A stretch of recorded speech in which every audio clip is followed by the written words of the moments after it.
네. 성덕 형제 상당히 부럽습니다. 네. 입덕도 못한 사람들도 많은데 네. 성덕하셨다니. 네. 저는 요즘 이제 제가 좋아하는 그 유튜브 전문가들 이제 그런 걸 가끔 보면 저 사람은 정말 이 분야에서 성덕한 사람입니다. 뭐 이렇게 소개하는 경우가 있거든요. 그럼 저는 이제 이렇게 생각을 해봤어요. 그럼 나는 이런 게 뭐가 있을까? 이렇게 생각해 보니까 세상 사람들이 좋아하는 걸로는 이런 게 없더라고요. 그렇죠? 없잖아요. 세상 사람들 교회 안 좋아하잖아요. 그리고 뭐 멤버들도 뭐 성경 읽으라 그러면 뭐 귀찮아 하는데 하물며 성경 이야기하면 누가 좋아하겠어요? 그래서 문득 주님 저는 무엇을 성덕하였나요? 이렇게 한번 물어본 적이 있었습니다. 의외죠? 아니 뭐 맨날 자신감 있어 하는 사람이 왜 저런 소리를 하나? 근데 성경 말씀에 대한 것을 생각해 보니까 그런 개념이 사실 의미가 없죠. 믿음이라는 것은 어떤 경지에 있건 다 주님께서 인정해 주시니까 여러분은 입덕과 동시에 성덕하신 분들이라는 것을 아셔야 됩니다. 세상에 그런 거 없어요. 근데 하나님 나라에서만 있는 거니까 완전하게 인정받잖아요. 그죠? 어제 세례 받은 사람도 오늘 세례 받는 사람도 10년 전에 받은 사람도 같은 축복과 상을 받기 때문입니다. 그런데 그거를 주님 볼 때까지 잘 지키고 그리고 그 믿음이 어떻게 성장해 갈 것인가는 각각에게 달려있는 문제일 뿐인 것이죠. 그래서 저는 한 3개월 좋은 휴식도 취하고 또 많은 것을 묵상하고 지난 한 30년간의 제자의 삶을 쭉 돌아보고 또 우리 교회 역사도 좀 돌아보고 하는 좋은 시간을 보내고 나서 이 부분을 분명하게 인식하고 깨닫고 돌아왔습니다. 말씀과 성령 이 두 가지를 분명하게 인식하고 의식하고 그것이 살아있는 제자의 삶, 그것이 살아있는 가정, 또 그것이 살아있는 교회 공동체가 되지 않는다면 우리는 늘 불안하고 늘 흔들릴 수밖에 없겠구나 하는 것을 느끼고 왔죠. 여러분 모두 동의하십니까? 우리가 이 교회가 말씀의 토대 위에 세워져야 한다는 것을 또 그렇게 다들 배우셨잖아요. 그렇죠? 그런데 말씀의 토대 위에 세워진다라는 것은 정말 대단한 것인데 그것을 구체적으로 실행해 나가고 그렇게 말씀의 토대 위에 세워졌다라는 것을 확인해 가지 않으면 분명히 시작은 말씀 위에서 했는데 나중에 모래 위에 서 있을 수 있다는 거죠. 그리고 열심히 살잖아요. 제가 볼 때 이 방 안에 있는 모든 분들은 정말 열심히들 사시는 분이거든요. 여러분 대한민국의 5천만 명 중에 샘플링으로 꼽으라면 여러분들의 열심과 성실함은 아마 탑 수준일 겁니다. 그러지 않겠어요? 랜덤하게 뽑으면 많이 다른 결과가 나옵니다. 이 교회는 랜덤하게 그냥 턱 뽑아놓은 사람들이 아니에요. 뭔가를 찾아온 사람들이고 말씀 공부를 통해서 그리고 뭔가 깨달아서 스스로 죄를 고백하고 회개하고 믿음의 결심을 하고 가는 분들이잖아요. 거기에 성령의 작용이라는 것이 더해져서 세상적인 원리로는 설명할 수 없는 그런 뭔가가 작용하는 아주 특별한 곳이라고요. 동의하십니까? 여러분 랜덤한 그룹 맡아보신 적 있으세요? 대부분 그 경험이 없어서 이게 얼마나 대단한 건지 잘 모르시는 것 같아서 제가 오늘 설교 말씀 시작하기 전에 한 예만 들어드리겠습니다. 어제 제 아내하고 한참 그런 이야기를 했었는데요. 제가 23살 무렵에 소대장, 소위 계급을 달고 병사 30-40명을 맡습니다. 젊은 나이에 많이 맡았죠. 전국 각지에서 모여든 아주 랜덤한 그룹이에요. 뽑아놓은 사람들이 아니에요. 그 안에는 평생 제가 한 번도 가본 적이 없는 동네 사람, 배경의 사람들이 많이 있죠. 제가 27, 8이 됐을 때는 중대장이 되어서 그런 랜덤한 사람들을 160명을 맡게 됩니다. 정말 그 다양함이라는 것은 말로 표현되지 않아요. 어느 날 누가 무슨 사고를 칠지 알 수가 없습니다. 20대 젊은 애들 160명을 그 좁은 막사에 몰아넣어 놓고 매일 같이 살게 하는데 어떻게 사고가 안 납니까, 여러분? 그렇지 않아요? 네. 하급 하사관이라고 그때 불렀지만 초급 간부들도 한 20-30명이 있었어요. 매일 기도했습니다, 제가. 사고 나면 교회 못 와요, 제가. 예배에 올 수가 없어요. 제발 사고 나지 않게 해달라고. 그렇게 기도했었었죠. 랜덤한 집단을 경험해 보면 상식이나 생각을 벗어나는 일들이 매우 많이 일어나는 것을 알 수가 있습니다. 우리가 간과하고 지냈어요. 이 교회는 그냥 랜덤한 집단이 아니라는 것을. 그래서 우리가 우리 안에서 서로를 비교하는 것은 매우 어리석은 일입니다. 그렇죠?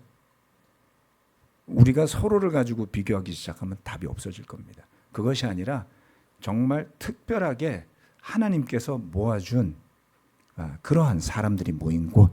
그래서 교회를 바라보는 시선과 생각이 많이 변해야 한다. 자, 그래서 그것을 말씀과 성령을 토대로 하지 않으면 우리는 오판하게 될 것이고, 그리고 그 안에서 많은 실수와 죄를 반복하게 될 것이기 때문에 그렇습니다. 자, 오늘도 변함없이 오늘 말씀의 제목은 성령입니다. 성경, 오탑니다, 저거. 어떻게. 성령과 복음이에요. 마지막에 제목을 바꿨는데 죄송합니다. 워드에는 제대로 돼 있는데 성령과 복음 그리고 제자 훈련이 오늘 설교 말씀의 제목입니다.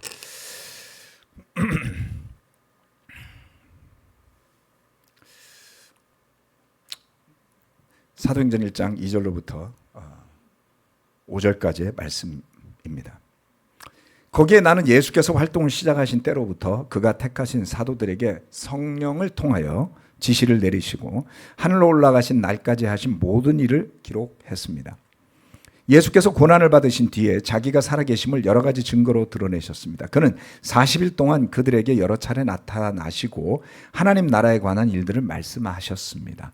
예수께서 사도들과 함께 잡수실 때 그들에게 이렇게 분부하셨습니다. 너희는 예루살렘을 떠나지 말고 내게서 들은 아버지의 약속을 기다려라. 요한은 물로 세례를 주었으나 너희는 여러 날이 되지 않아서 성령으로 세례를 받을 것이다.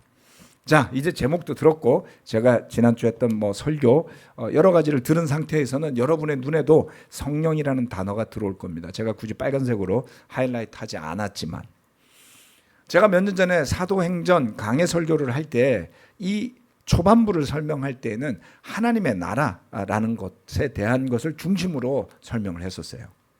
물론 뒤에 가다가 성령에 대한 이야기가 나오기는 하지만 1장 서두부터 성령에 대한 언급이 이렇게 강조되었던 부분을 상기시키거나 강조하지는 못했었습니다. 저의 관심이 하나님의 나라라는 것에 가 있었기 때문이죠. 그런데 다시 살펴보니 이것은 정말 중요한 것이다 라는 것을 깨닫지 않을 수가 없는 것입니다. 이 사도행전을 기록한 누가는 거기에 대한 인식을 분명히 하고 있지 않았을까요? 2절 말씀에서 바로 이야기하잖아요.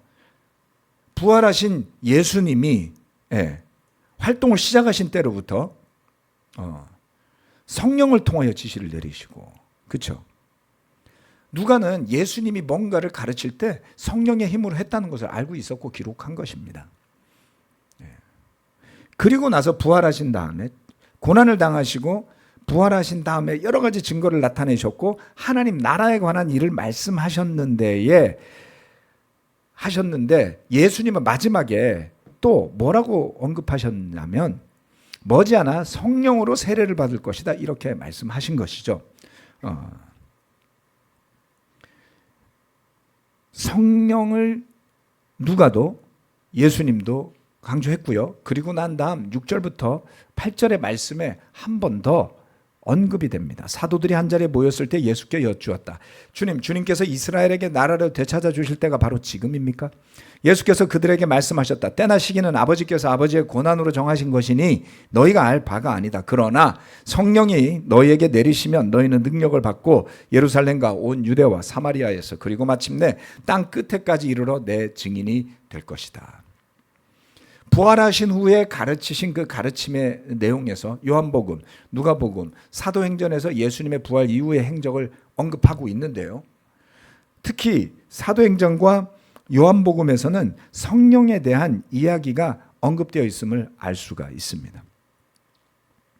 제자들의 관심은 이제 곧 회복될 이스라엘의 나라라는 것에 가 있었지만 예수님은 그들에게 이렇게 말씀하시죠. 신경 끄세요.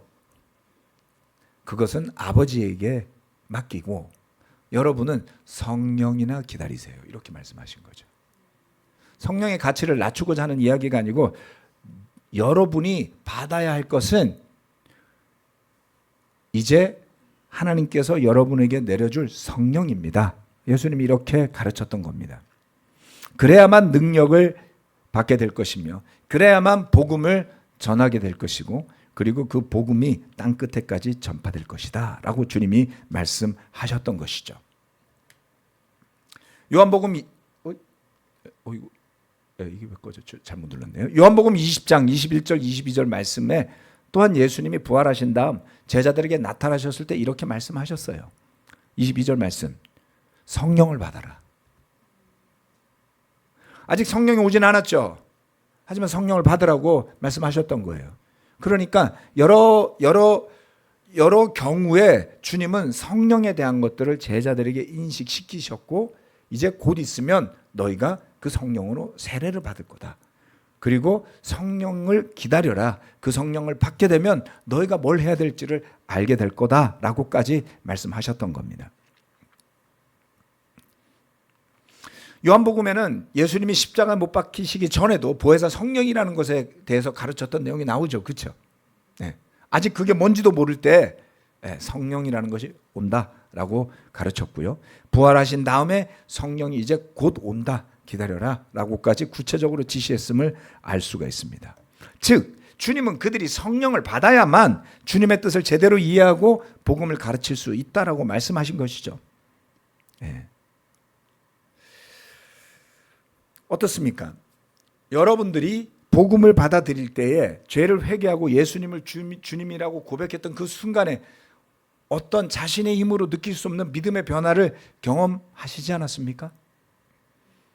그리고 그 물에서 나와서 새롭게 되었을 때 무엇을 느끼셨습니까? 저는 한 가지를 분명하게 느꼈어요. 한 가지를 분명하게 느낀 것이 있었는데 그것은 죄가 사해졌다라는 것의 의미와 그리고 그것이 가져다주는 마음의 평화와 자유로움이었습니다. 그것은 말로서 어떻게 표현할 수는 없어요. 예. 정말 젊었지만 그 20몇 살의 나이에까지 있어왔던 삶의 무거웠던 모든 것들이 저에게서 씻겨나감을 저는 정말 느꼈고 체험했습니다. 그렇게 기쁠 수가 없었어요. 그러니까 누구든 예수님을 믿고자 한다면 저와 같은 자유함을, 저와 같은 씻김을 받은 그 체험을 하기를 바랬던 것이죠. 구원은 두말할 것도 없고요. 복음을 전하지 않습니까? 베드로가 그렇습니다. 베드로가 그처럼 행동했죠. 사도행전 2장 33절 38절 말씀에 베드로는 이렇게 이야기했습니다. 하나님께서는 이 예수를 높이 올리셔서 자기의 오른쪽에 앉히셨습니다. 그는 아버지로부터 약속하신 성령을 받아서 우리에게 부어 주셨습니다. 여러분은 지금 이 일을 보기도 하고 듣기도 하고 있는 것입니다. 베드로가 대답하였다. 회개하십시오. 그리고 여러분 각 사람은 예수 그리스도의 이름으로 침례를 받고 세례를 받고 죄의 용서를 받으십시오. 그리하면 성령을 선물로 받을 것입니다. 성령이 내려온 날 예수님이 약속하셨듯이 그들이 성령의 세례를 받았던 날 깨닫게 되었죠. 그렇게 그들에게 부어주신 성령이 이제 앞으로 예수를 주님으로 믿을 사람들에게는 약속으로 선물로 주어진다라는 것을 깨달았고 그렇게 설교합니다. 그래서 성령 세례라는 것은 반복해서 지속적으로 일어나는 현상이 아니었던 것이다 라고 성경은 이야기하는 것이에요. 그래서 성령 세례를 가르치고 그것을 끊임없이 반복해야 한다라고 말하는 오순절 교회들 펜티코스털이라고 부르죠. 조금 그런 부분에서 교리적인 오류가 있다 이렇게 볼 수가 있습니다. 자, 이후에 베드로의 사역에 있어서 중심적인 역할을 하는 것은 바로 이 복음과 성령이라는 것을 우리는 알 수 있죠. 그래서 어떻게 됐을까요? 예루살렘 교회가 엄청나게 성장을 하고 그러다가 엄청난 핍박을 받고 뿔뿔이 흩어지게 되는 과정에까지 사도행전의 이야기가 진행이 되는 동안 그들이 어떤 성공을 거두었건 베드로를 포함한 사도들은 그것을 우쭐해한 적이 없습니다. 자신의 업적이라고 여기지도 않았어요. 왜요? 이 모든 것이 무엇으로부터 시작된 겁니까? 성령으로부터 시작되었고 예수님의 말씀으로부터 시작되었기 때문에 사도들이라 할지라도 자기가 세워지는 교회들과 전파되는 복음에 대한 오너십을 주장할 수 없었던 거예요. 제가 했습니다 라고 한 사도는 단 한 사람도 없죠. 사도 바울도 그렇지 않았나요? 계시를 받아서 예수님의 명령에 순종해서 복음을 전한다고 했지 자신이 잘나서 능력 있는 복음 전도자라서 이런 일을 이루었고 그랬으니 나는 그런 칭송을 받고 살 자격이 있다라고 말합니까? 그러지 않지요. 자기중심적이 되지 않고요. 엄청난 업적이 생겨도 교만해지거나 하지 않았습니다. 왜요? 성령으로 시작되는 복음 사역에 충실했기 때문이죠. 제자의 삶과 성령을 한번 생각해 보고 싶습니다. 우리 교회는 예수님의 제자가 되라고 가르치고 그렇게 살기 위해 힘써 노력하고 애쓰는 것에 대한 진정성은 정말 대단하죠. 인정합니다. 여러분 모두 제가 말씀드렸죠? 그냥 랜덤하게 모인 것 같지만 그렇지 않습니다. 대단한 집단이에요. 파워가 있고 역량이 있고 가능성이 있는 그룹입니다. 그런데 우리가 그렇게 예수님의 제자로 이거 자꾸 보고 계시면 좀 이따 설명해 드릴게요. 우리가 그렇게 예수님의 제자로 살아가는 근본 원동력, 그런 힘은 어디에서부터 온 걸까요? 우리가 제자로 살아갈 때 성경을 공부하면서 특히 여기 팀들 중에 성경 공부하는 친구들도 좀 있죠. 여러분들은 교회에서 태어나고 자랐기 때문에 그냥 당연하고 어떨 땐 가기도 싫은데 엄마 아빠가 안 가면 안 된다 그러니까 왔고 때로는 막 협박도 당하고 그래서 꾸역꾸역 여기까지 왔을 거예요. 다행입니다, 여러분. 왜냐하면 확률적으로 여러분이 배운 것을 배우려고 하면 확률이 너무 낮아요. 그렇지만 여러분은 부모를 잘 만난 덕에 하나님이 믿음을 통해 주는 축복의 연장선상에 서 있는 거예요. 다른 어떤 곳에서도 찾거나 배울 수 없는 복음을 배우니까요. 그래서 꼭 성경 말씀을 공부하시고 여러분의 부모님의 뒤를 따라서 죄도 회개하고 그리고 예수님의 제자가 되는 길을 걸어가게 되기를 바라고 그렇게 저는 축복하고 싶습니다. 그런데 그렇게 가르치다 보면 반드시 우리는 요구하는 게 있어요. 뭐예요? 당신은 예수님의 제자가 되시겠습니까? 이렇게 물어보지 않나요? 안 되면 죽여버릴 거야 이러지 않고요. 저기다 가둬놓고 옛살 때까지 못 나오게 할까 이러지 않고 결심하시겠습니까? 이렇게 물어보지 않나요? 네. 결심을 기다려요. 왜? 자발적인 믿음이어야 하니까요. 스스로의 결심을 통해서 결정을 통해서 제자로서 걸어갈 수 있게 되기를 바라고 기도하죠. 그렇게 돼야 됩니다. 결심을 하고 그리고 행동을 하고 그리고 그렇게 믿음이 자리 잡게 되죠.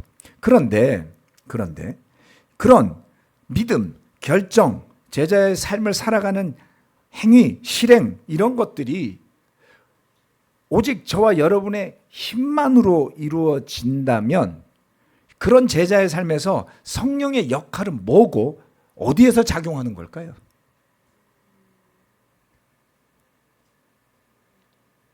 우리가 그 말씀을 가르칠 때 성령님이 어딘가에 저는 있을 거라고는 생각했어요.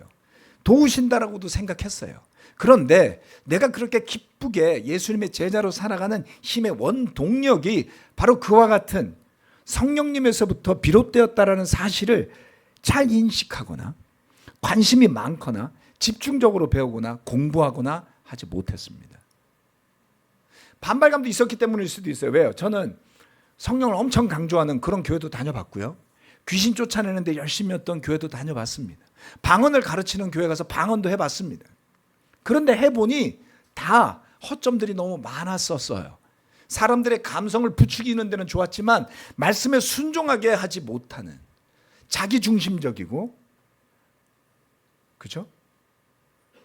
자기중심적이고 자기 해석적인 신앙의 오류에 빠지는 것들을 봤기 때문에 저는 우리 교회에 와서 말씀 중심으로 가르치고 그 말씀을 중심으로 스스로를 살피게 가르치는 제자훈련이 좋았던 겁니다. 그러다 보니 의도적으로 불확실한 성령을 말하는 것들을 의도적으로 가까이 하지 않았을 수도 있겠다라는 생각을 하게 됩니다. 그랬더니 그로 인한 부작용이 다양하게 나타났다라는 것을 저는 지난 30여 년간의 우리 교회의 역사와 제 신앙의 역사 속에서 발견하게 됩니다. 그거는 뭡니까? 제자의 삶의 중심이 그리스도 예수라고 말하고 생각하면서도 여전히 자신의 노력과 힘이 중시되는 삶의 구조, 이런 모순이에요. 말이 조금 어렵나요? 쉽게 이야기를 할까요? 생각은 존재하는데, 말도 하는데 실제 삶의 중심은 예수님이 아닌 자기인 모순이죠. 제자의 삶과 성령을 같이 놓고 고민해 보셨습니까? 그런 분도 있을 거예요. 하지만 공동체로서 우리는 이 부분에 소홀해 왔다, 소홀했었다라는 겁니다. 자, 여기에 제가 몇 가지 질문을 적었습니다. 제자의 삶의 주체는 누구이며 그 힘은 어디에서 오는가?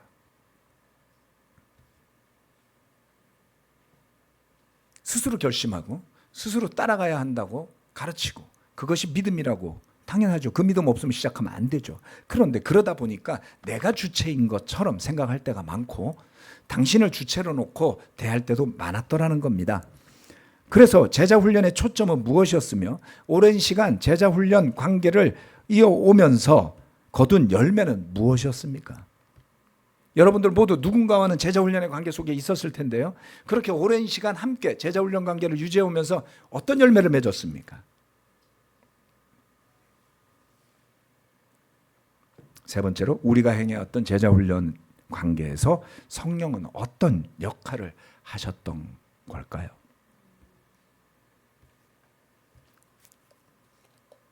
그 관계 속에서 성령의 열매는 맺어졌습니까?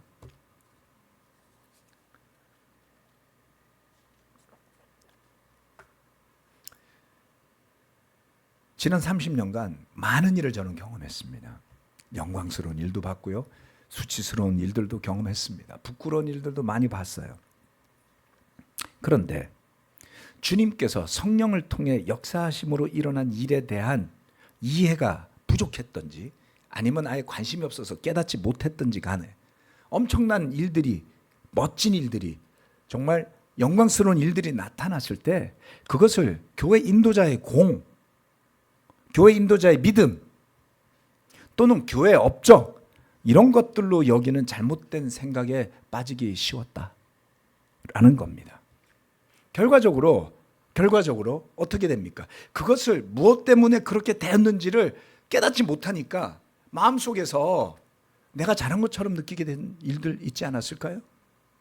여러분 스스로가 내가 수고했고 내가 헌신했어, 그래서 그것이 여러분의 자랑의 바탕이 되는 그런 일들 없었을까요? 세상적인 마음과 태도가 교회 안으로 들어오는 거예요. 그럼 어떻게 됩니까? 비교하거나 질투하는 마음의 상태, 그런 관계 등으로 자라나게 되는 거죠.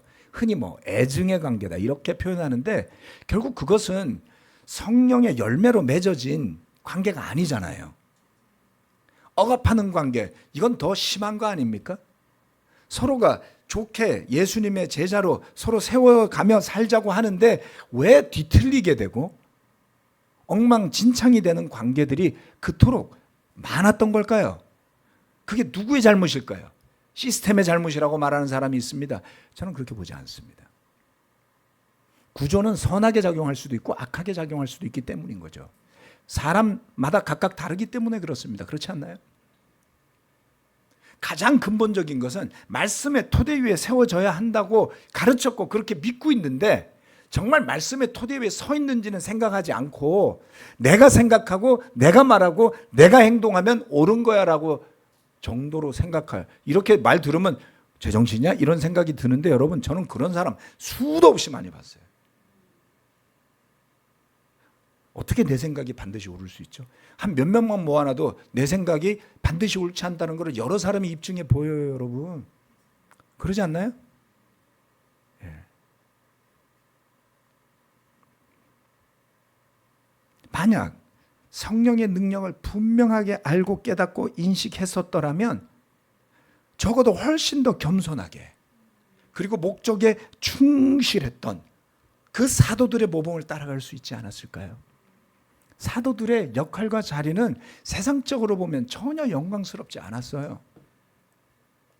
부끄럽지만 우리 교회 리더십의 위치에 있었던 사람들을 부러워하고 존경하고 나도 그렇게 되고 싶어하는 마음이 많았던 시기에 그 자리는 좀 영광스럽지 않았던가요?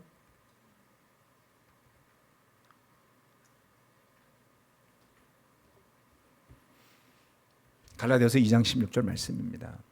그러나 사람이 율법을 행하는 행위로 의롭게 되는 것이 아니라 예수 그리스도를 믿는 믿음으로 의롭게 되는 것임을 알고 우리도 그리스도 예수를 믿은 것입니다. 그것은 우리가 율법을 행하는 행위로가 아니라 그리스도를 믿는 믿음으로 의롭다고 하심을 받고자 했던 것입니다. 율법을 행하는 행위로는 아무도 의롭게 될 수 없기 때문입니다. 이게 우리 팀들이 듣기에는 좀 어려운 이야기인데요. 쉽게 표현하면 그렇습니다. 마음 없이 행동하는 것은 진정성이 없다는 거예요. 행동은 반드시 같지는 않다. 그래서 행위보다는 마음이 먼저라는 겁니다. 그렇죠? 여러분의 가정이 마음을 우선으로 한 가정입니까? 아니면 행위를 우선으로 한 가정입니까? 행위를 우선으로 하는 가정을 쉽게 표현하면 성적이 좋으면 행복하고 성적이 나쁘면 불행한 거예요. 근데 마음을 우선으로 한다면 성적이 좋건 나쁘건 행복해야 돼요. 퍼포먼스가 떨어지 조금 불만일 수는 있어요. 괜찮아. 그렇다고 그것 때문에 행복을 송두리째 뺏긴다면 그 가정의 가치는 어디에 있는 겁니까? 이것이 율법의 행위를 중심으로 한 결과만 중시하는 사고방식과 믿음을 중시하는 것의 차이가 아닐까요? 우리가 예수님의 제자가 되어서 산다는 것은 제자가 되는 즉시로 해야 될 많은 행위의 목록에 리스트에 있는 것이 아니라는 겁니다. 때로는 그 행위는 상황과 여건에 따라 달라질 수도 있죠.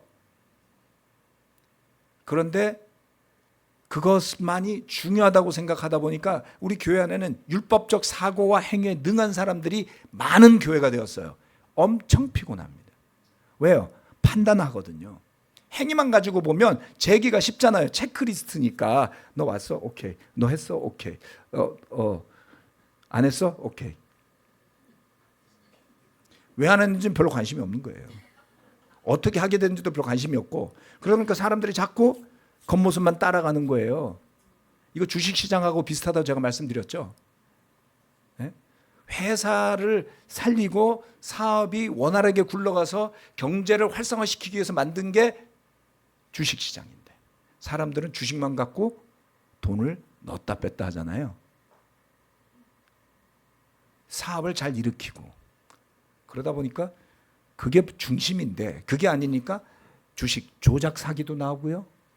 오만 가지가 나오지 않습니까? 모순이죠. 시스템을 악용하는 모순을 배제할 수가 없는 거예요. 우리 교회가 그런 오류에 빠졌었다라고 저는 보는 겁니다. 그런데 아주 중요한 한 가지의 요소를 빼고 생각하다 보니까 행위 중심의 율법주의로 흐르기가 쉬웠던 거예요. 요한일서 3장 23절 24절 4장 13절. 제 말이 좀 빠르죠? 빨리 끝내려고 하다 보니까 좀 천천히 할까요? 하나님의 계명은 이것이니 곧 그 아들 예수 그리스도의 이름을 믿고 그리스도께서 우리에게 명령하신 대로 서로 사랑하라는 것입니다. 그리스도의 계명을 지키는 사람은 그리스도 안에 있고 그리스도께서도 그 사람 안에 계십니다. 그리스도께서 우리 안에 계시다는 것을 그가 우리에게 주신 성령으로 우리는 압니다. 4장 13절. 하나님이 우리에게 자기 영을 나눠 주셨습니다. 이것으로 우리가 하나님 안에 있고 또 하나님이 우리 안에 계시다는 것을 우리는 압니다. 이 요한일서 3장, 4장에 나와 있는 말씀들을 읽어보면 몇 가지 단어들이 있죠. 조금 전에 읽었던 갈라디아 2장 16절 말씀을 종합해서 보면 율법, 행위, 믿음, 계명, 사랑, 하나님의 영이라는 단어들이 나옵니다. 네. 행위로 인한 의로움. 제자 훈련을 하나의 행위로만 인식하면 어떻게 될까요? 90년대 특히 세례받고 당시에 제자훈련이라는 것을 경험했던 사람들은 제자훈련을 어떻게 정의하고 그 부분에 대해 어떤 기억들을 가지고 있는 것일까요? 수없이 많은 사람들과 지난 20여 년간에 걸쳐서 저는 이 부분에 대해서 대화해봤고 고민해봤습니다. 형제 자매들 또는 교회 지도자들 엄청난 지위에 있는 장로님들 이런 사람들과 더불어서 이런 주제에 대해서 많이 이야기해 봤어요. 제자훈련이라는 것을 생각해 보면 제자의 삶이라는 것을 생각해 보면 진정성을 가지고 서로가 예수님의 제자로 성장하도록 돕는다는 취지에서 매우 성공적인 부분도 분명 있었다고 저는 믿습니다. 저는 많이 배웠고요. 좋은 훈련도 많이 받았다고 느낍니다. 그렇지만 건강하지 않은 관계도 분명 있었습니다. 어떤 사람들에게는 저보다가 훨씬 더 좋지 않은 기억이 더 많거나 부정적인 느낌을 받았던 제자훈련 관계가 많았던 것 부정할 수 없는 사실입니다. 그래서 혼란스러웠죠. 다 같은 단어를 쓰는데 그 말을 쓰는 사람의 의도에 따라 느낌이 달라. 네. 나는 분명 좋은 제자훈련 관계 속에 있다고 하는데 나도 그렇고 나를 도와주는 사람도 그렇게 생각하는데 남이 볼 땐 그게 제자훈련이야 이렇게 말하는 거예요. 제자훈련이 없다느니 도대체 뭘 보고 저런 이야기를 하지? 그런 판단하는 사고들이 비롯된 뿌리가 있다는 거예요. 교회 안에 파고든 세상적 사고입니다. 세상적 관점이에요. 제가 지난주 설교하면서 말씀드렸죠. 남의 믿음을 어떻게 할 수 있어요, 여러분? 근데 우리 교회는 남의 믿음을 잘하는 사람이 너무 많아.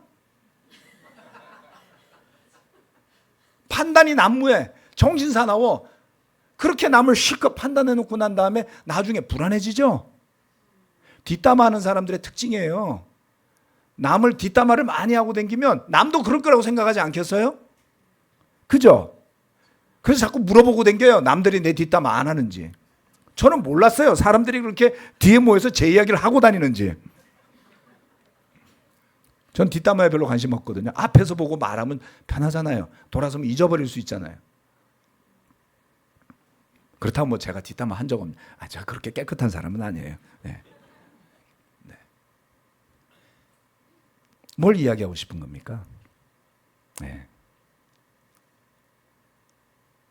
제자훈련 강조하면서 매우 주의했어야 하는 것이 있었다. 즉, 내 자신의 감정과 이성적 판단이 중심이 되는 제자훈련이 되지 않도록 성령과 말씀의 목소리에 귀 기울이면서 사랑으로 서로를 세울 수 있도록 하기 위해 서로의 관계 속에서 진정성이라는 메시지를 아주 신중하게 전달하는 관계. 그래서 시간이 흐를수록 신뢰가 두터워지고 깊어지는 관계였다면 진리를 바탕으로 한 사랑을 매개체로 한 성령이 인도하는 제자훈련 관계가 아니었을까요? 얼마 전에 프랭크 장로님과 또 우리 브루스 형님과 줌으로 1시간 이상씩 이런저런 대화를 나눴습니다. 그러다가 제자훈련에 대한 이야기가 나왔어요. 그래서 프랭크 장로님이 저한테 물어보시더라고요. 인호는 제자훈련을 어떻게 생각해? 이렇게 이야기해서 저한테 질문 잘못하면 제 설명 긴 거 아시죠? 그래서 그날 저하고 프랭크 장로님 막 1시간 반 통화했습니다. 줌을 했으니까 공짜. 네.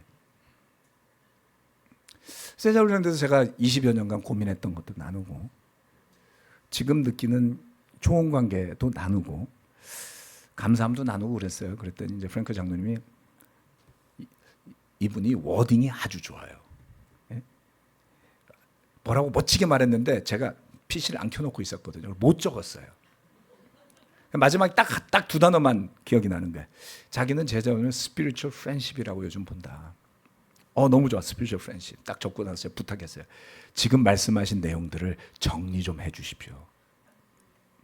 당신은 이 분야에 탁월합니다. 그 워딩 잘하는 것도 재능이잖아요. 그렇죠? 딱 정의 내려주면 싹 와닿으니까 그것도 되게 멋있어. 프랭크는 말을 너무 잘해. 감탄스러워요. 예, 이번 주블리 때 기대를 하고 오십시오. 예, 그런 분 설교 들을 기회가 많지 않습니다. 게다가 한국 사람이잖아요. 영어 잘하는 한국 사람. 마음에 듭니다. 자, 그런가 하면 브루스 형님하고 대화를 하면 이분은 전형적인 아메리칸, 티피컬 이런 거예요. 예? 그럼 제가 티피컬한 미국인 좋아하느냐? 사실 별로 안 좋아해요. 왜요? 저는 국수적인 민족주의자예요. 대한민국이 최고여야 하는데 최고이지 못한 상황을 늘 아쉬워하는. 여러분 착각하시면 제가 미국을 좋아해서 영어를 공부한 걸로 알지만 그렇지 않습니다. 미국 사람보다 영어를 더 잘해서 골려주려고 한 거예요.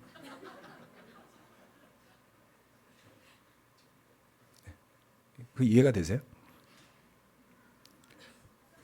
그런데 그 브루스 형님을 보면 티피컬한 미국인인데 저하고 잘 안 맞을 수밖에 없죠. 그래서 저 와가지고 한국에 와가지고 2005년도도 왔는데 올 때마다 저하고 논쟁을 몇 번 한 게 있어요. 그런데도 그분이 저를 싫어하지는 않는다. 다행이죠. 네, 어떤 사람은 그런 거 되게 꽁하거든요. 아무튼 근데 이분은 보면 믿음이 있어요. 그리고 늘 복음을 전하는 것에 관심이 많아요. 70대 중반 넘으셨는데 지금도 복음 전하는 것에 관심이 많습니다. 이분을 보면 용기가 있어요. 예. 그리고 한번 신뢰를 주고 애정을 가지면 변하지를 않아. 어떤 사람은 맨날 확인하려고 들거든요. 엄청 피곤해요. 그죠? 어떻게 국제 간의 관계 속에서 그렇게 할 수 있어요? 그냥 그때 봤으면 믿고 그 다음에 보면 그 믿음이 좀 더 커지고 이래야 되는데 어떤 사람은 맨날 도돌이표야. 피곤해요. 그런데 브루스 목사님은 그렇지 않아요. 언제나 한결같고 만나면 만날수록 신뢰가 쌓여 영성이 있다. 애정이 느껴진다. 우리 제자의 삶을 어떻게 이어가야 하겠습니까? 어떻게 해석하고 어떻게 보다 더 건강한 것으로 발전시켜 가야 할까요? 이 부분에 대한 고민은 저와 여러분에게 책임이 주어져 있다. 우리가 지금 공동체에서 어떤 것을 선택하건 간에 그 선택에 따른 열매를 맺게 될 것이라는 것만은 분명합니다. 그렇지 않겠습니까? 그래서 오늘날 이 교회의 모습은 어쩌면 지난 한 5년, 10여 년간 함께 수고하고 노력해 왔던 것의 결과물일 거라고 저는 봅니다.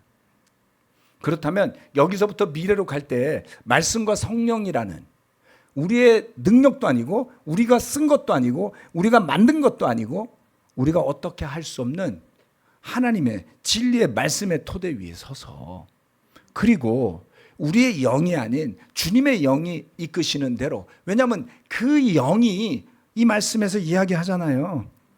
네.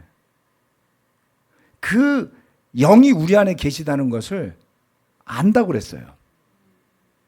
네. 하나님께서 그 영을 자기의 영을 우리에게 나누어 주셨다 그랬어요. 그래서 요한은 그 영을 인식하며 살고 있었고 그래서 예수를 믿는 믿음이 인정받을 수 있다고 그랬던 거예요. 그 영을 모른다면 그 믿음은 껍질밖에 없는 믿음이 되지 않을까요? 우리 제자의 삶이 믿음이 있다고 하는데 그 믿음이 성령과 더불어 함께 하지 않으면 자의적이고 자기중심적이고 쉽게 자만의 독선에 빠지는 변질된 믿음으로 가기 쉽더라. 그 길로 가지 맙시다. 그리고 남의 믿음 생각하기 전에 자기 믿음을 보고 책임지고 그리고 그것이 더 올바르게 말씀의 가르침대로 가도록 성령의 인도하심을 느끼면서 그것을 누리면서 사신다면 그 복은 누가 빼앗아갈 수 없는 복이 되는 거예요.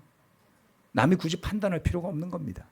그러면 우리는 서로 간의 제자훈련 관계 속에서 떳떳하고 자신감 있고 그리고 상대방의 이야기를 귀 기울여 들을 만한 겸손함도 있게 되지 않을까요? 내 안에 성령이 있으니까요. 당신 안에만 성령이 있는 거 아니란 말이죠. 내 안에도 성령이 있으니까. 하지만 누군가가 해주는 성령의 인도하심을 따라 해주는 권고의 말이 되었건 위로의 말이 되었건 도전의 말이 되었건 색안경을 끼고 보지 않아도 되는 건강한 관계로 갈 수 있겠다라는 것입니다. 이러한 부분들을 우리가 함께 기도하시기 바라고요. 이번 주중 예배는 그와 관련해서 좀 더 심각하고 깊이 있는 말씀들을 나눌 예정입니다. 그래서 마음을 준비하시고 오시길 바라고요. 오늘은 시간이 짧아서 다 못했어요.